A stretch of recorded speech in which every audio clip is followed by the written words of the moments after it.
que você acha que torna uma história crível? O que é que dá valor a uma história?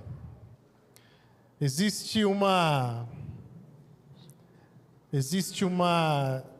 discussão se o que dá valor a uma história é a fonte que conta a história, ou se a história é crível em si mesma, se ela é uma história factual, uma história construída de maneira lógica, coerente, e que nós podemos receber ao ouvir essa história.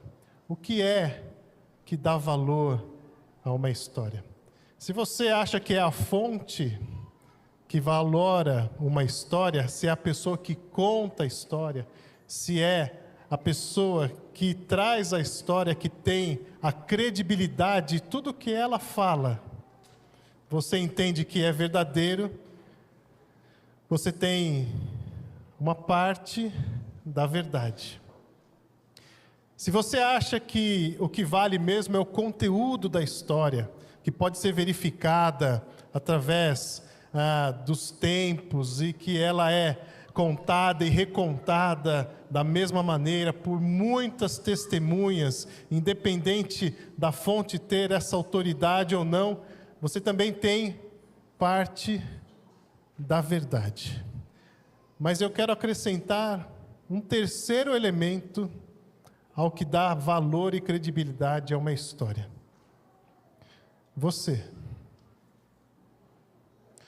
Você decide se a fonte é fidedigna ou não.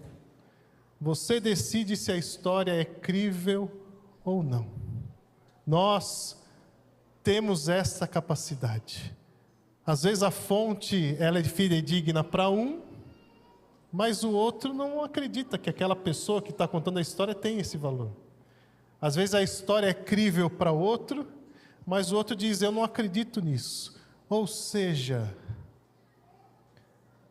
a decisão está em nossas mãos. Nós vamos ouvir a história do nascimento de Jesus. Nós vamos receber aquilo que a Escritura diz que é a história mais impressionante que já houve nesta terra. E cabe a você decidir: essa história é verdadeira para mim ou não? Vamos ouvir a mensagem cantada do nosso coro Encanto nesta hora.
Abre o seu coração, sinta a paz entrar.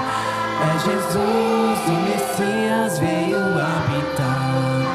Esperança que invade, o Natal chegou. Com sua luz sobre nós, vamos adorar.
Esta é a história do nascimento de um rei, prometido por Deus, anunciado por profetas e anjos e esperado por muita gente.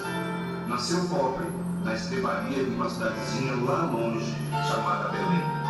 Seu bercinho era um coxo, onde os animais comiam, sem prata, sem ouro, sem glórias. Não teve súditos para mandar, teve amigos. No lugar de um cetro, apenas mãos estendidas para dar e acolher. Esta é a história do nascimento de um rei, que fez da sua vida, principalmente de sua morte, o bem supremo da humanidade. É a história do nascimento de um rei, cujo reinado é eterno, sem fim, um rei diferente.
E no 6º mês foi o anjo Gabriel enviado por Deus a uma cidade da Galiléia chamada Nazaré para falar com Maria.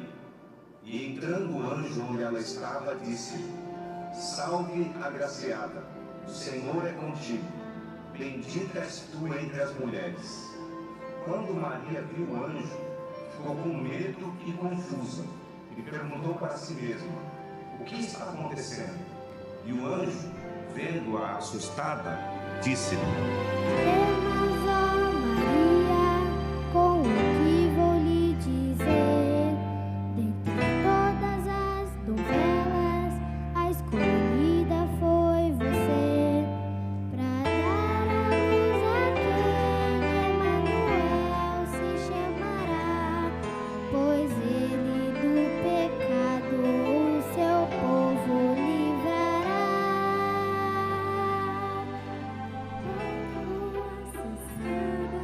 Eu confesso que estou, mas me sinto agraciada, porque Deus me contemplou.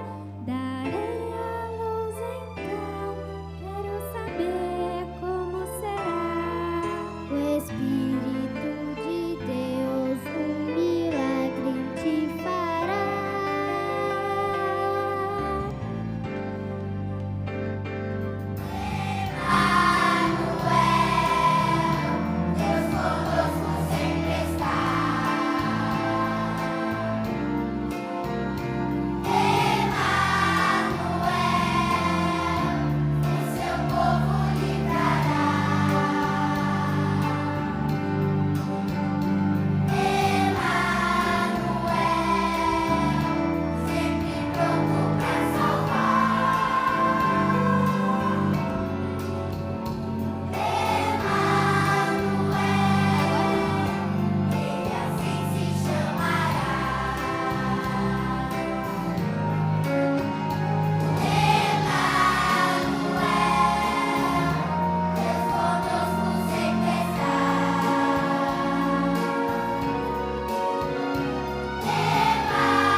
Aconteceu naqueles dias que o imperador César Augusto decretou que cada um se alistasse em sua própria cidade.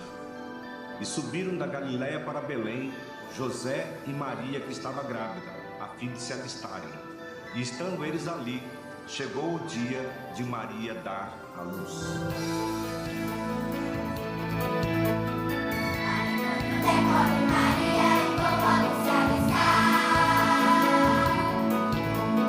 Já levantam cedo, bem cedinho, pois precisam viajar.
Aquela noite, alguns pastores estavam no campo e guardavam seus rebanhos, quando de repente apareceu-lhes um anjo que os cercou do brilho da glória do Senhor.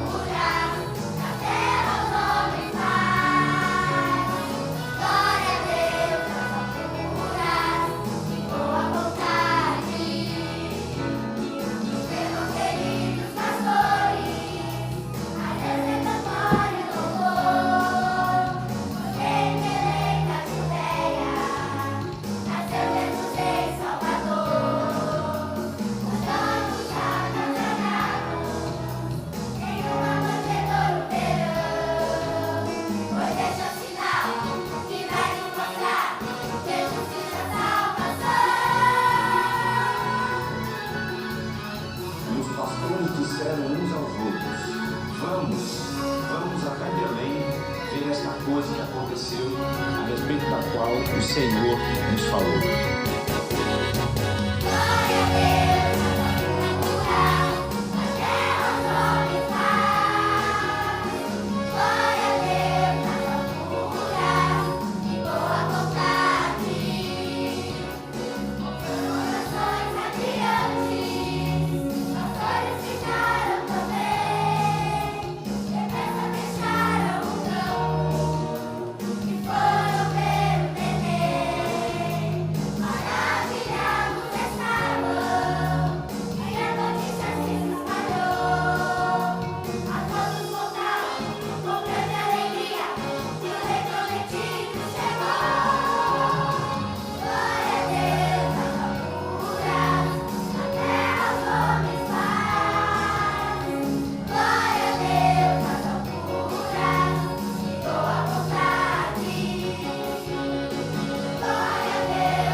Quando Jesus nasceu, alguns magos foram das distantes terras do Oriente até Belém para adorá-lo. Eles foram guiados por uma estrela, até que chegando, a estrela parou sobre o lugar onde estava o menino. Eles ficaram muito alegres e, ao entrar, acharam o pequeno rei com sua mãe, Maria. Alegria.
noite estava calma.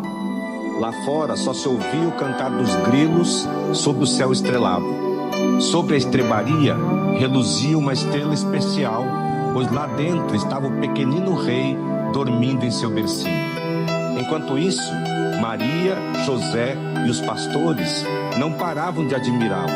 Seus corações estavam cheios de fé e alegria, porque viram no pequenino bebê o cumprimento de uma promessa feita por Deus há milhares de anos, a promessa da salvação.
Pastores e magos voltaram para suas casas felizes, pois conheceram o pequeno rei.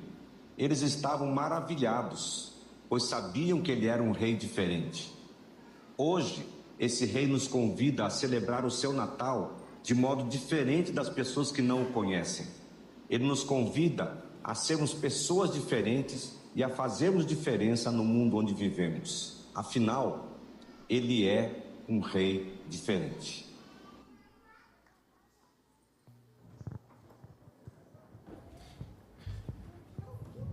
Essa é a história de um rei diferente. A fonte é a mais fidedigna de toda a história.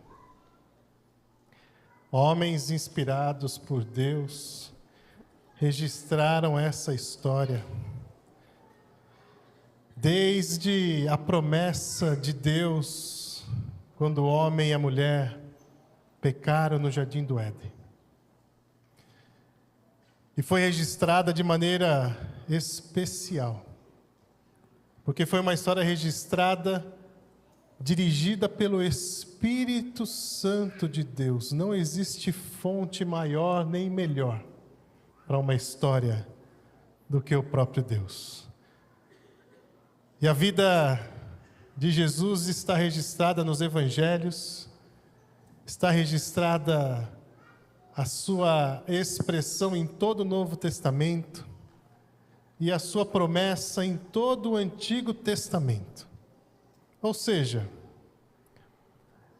esta fonte não pode ser questionada. É interessante que muitas vezes nós acreditamos que Aristóteles, por exemplo, existiu, Camões existiu, que personagens antes de Cristo existiram, mas eles não têm sequer uma biografia sobre as suas vidas, e nós cremos que ele existiu.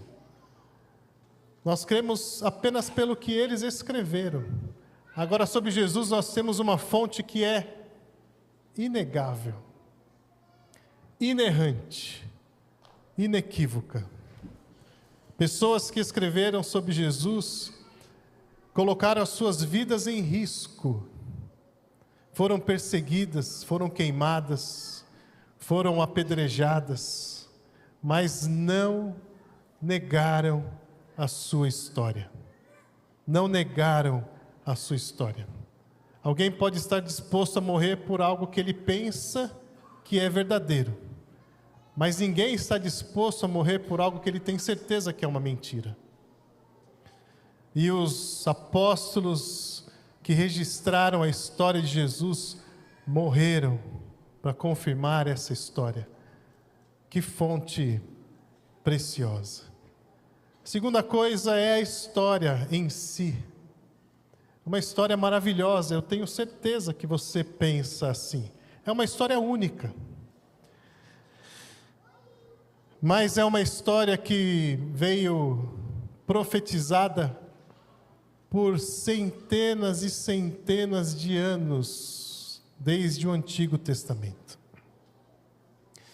Eu não sei se você já parou para pesquisar sobre isso, mas a probabilidade de alguém cumprir 8 profecias do Antigo Testamento é de 1 na potência de 17, 1 elevado a 17, ou seja, a possibilidade de alguém cumprir 8 profecias do Antigo Testamento é de 0,1701, 0,0000001.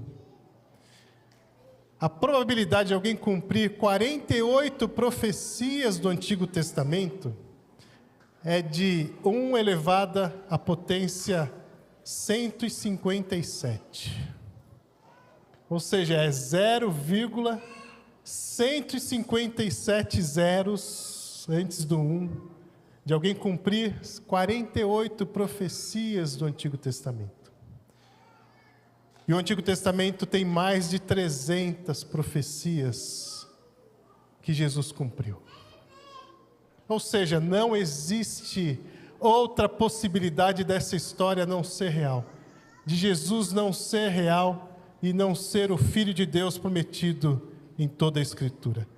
Nenhum outro homem poderia cumprir todas as profecias do Antigo Testamento como Jesus cumpriu. Mas, na minha concepção, se ele tivesse cumprido uma só,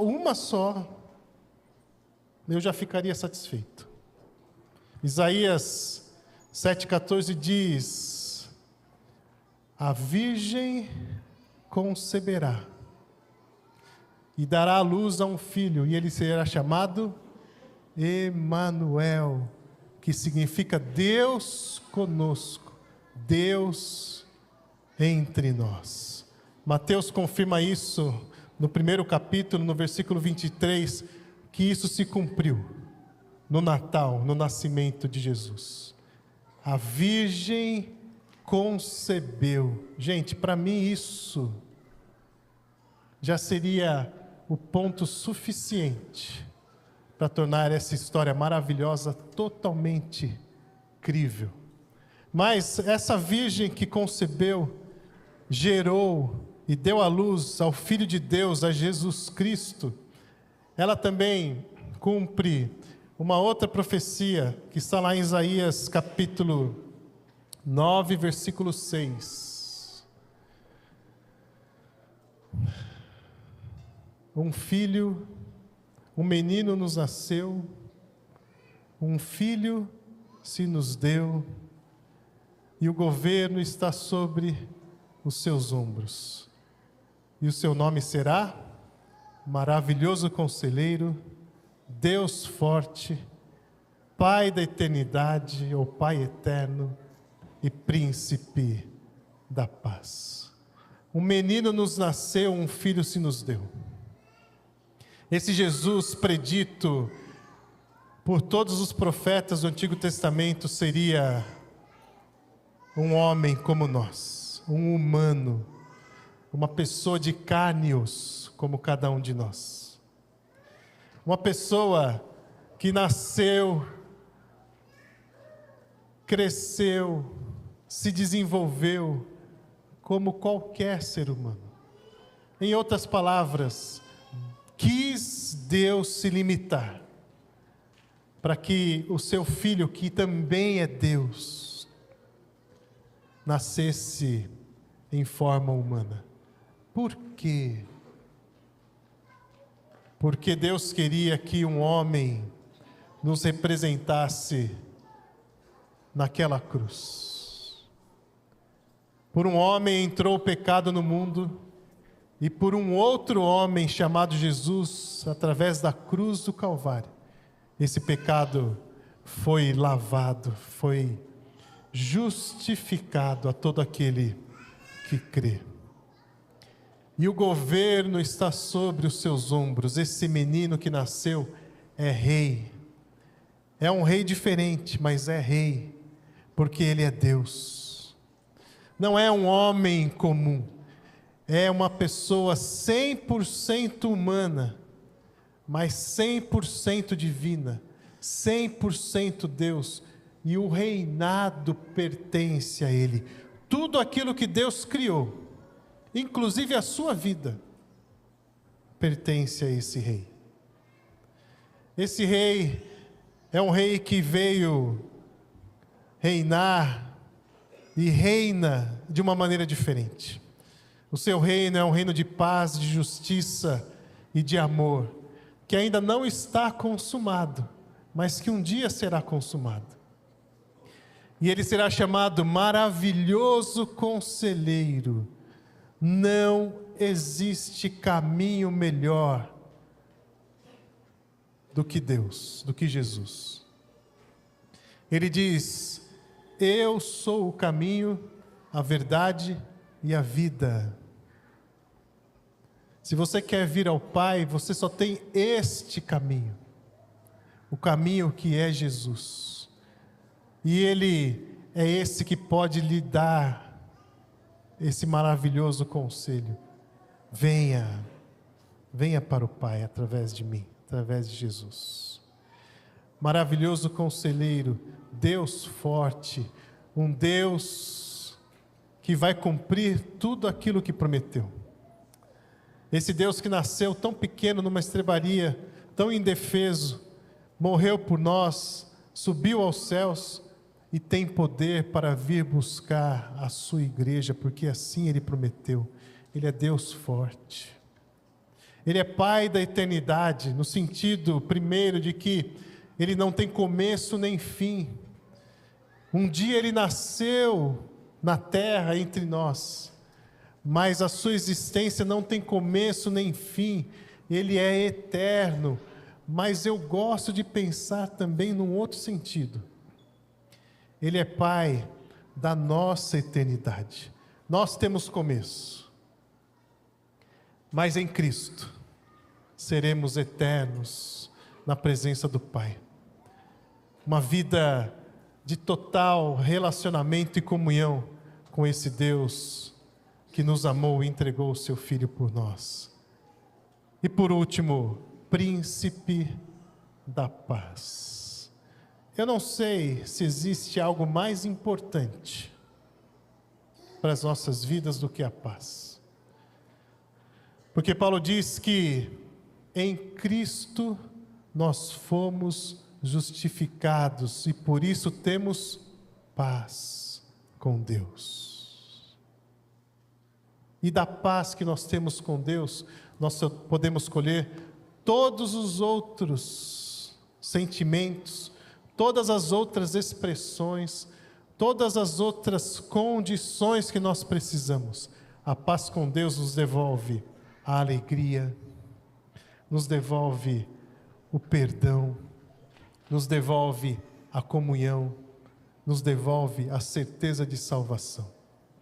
É pela paz com Deus que o príncipe da paz veio nos trazer, que nós somos seres agora eternos com o nosso Senhor. A história é essa, não tem nenhum retoque. Ela é maravilhosa. A sua fonte é perfeita, é fidedigna, é o próprio Deus. E a pergunta que eu faço para você é: o que você vai fazer com essa história? Está nas suas mãos decidir. Eu creio que essa história é verdadeira. Eu creio no Filho de Deus como o Salvador do mundo. Eu creio que um dia Ele veio a esta terra para salvar a minha vida, porque Deus me amou de tal maneira. Rejeitar essa história é rejeitar tudo aquilo que Deus promete para todo aquele que crê. Rejeitar essa história é assumir a responsabilidade da condenação eterna. Eu posso, em outras palavras, dizer que Deus não condena ninguém. Nós nos condenamos se não aceitamos essa história de um rei diferente. Deus é justo, Deus é fiel, Deus é bom e Ele quer que você tenha paz. Está nas suas mãos decidir.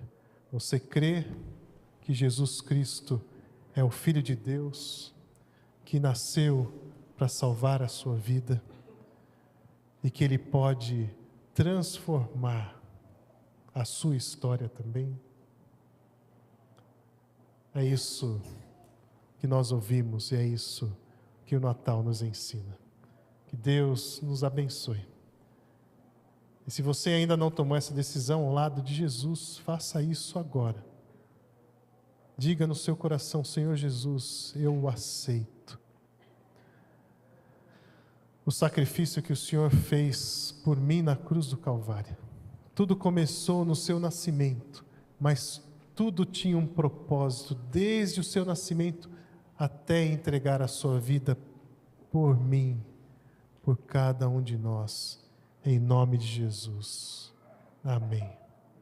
E você vai ter a sua história transformada por esse rei diferente. Que o Senhor nos abençoe.